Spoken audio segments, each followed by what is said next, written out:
This is not a stock that I think on which the upside is limitless. It is trading, I think, at a very decent value today, but as I mentioned at the beginning of the conversation, momentum for the fundamentals of the business are very favorable. So we could absolutely continue to see the stock work off this level, but it is not a double bagger, I would say.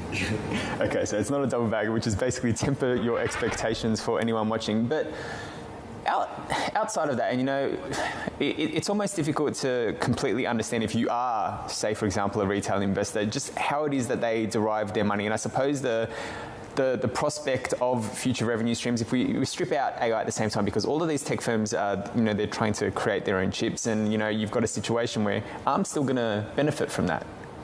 Can you just explain to everyone how that works? Yeah, absolutely. So ARM is really the industry standard when it comes to chips. So ARM is being used across verticals, and what we increasingly see, whereas 10 years ago, ARM was all about smartphones, but now we expect to see penetration growth of ARM in the data center, in networking, in automotive, in industrial. So all of those markets where in the past you used to have dedicated architectures developed in-house by semiconductor manufacturers.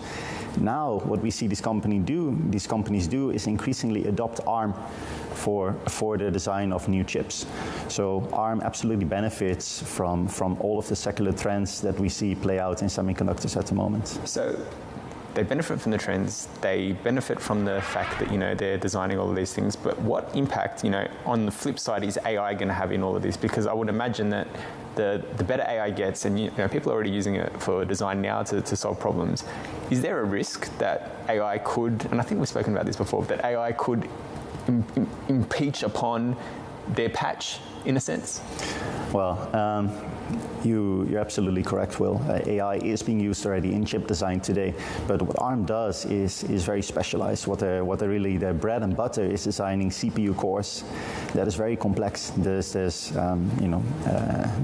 fact that they have 100% market share in smartphones speaks to that. Everyone is using ARM. So in that regard, I would say that the foothold that they have in the market is secure. It is very difficult to move away from ARM to a new type of technology. Now, will AI be used in chip design? Absolutely, but it will still be built on ARM first and foremost.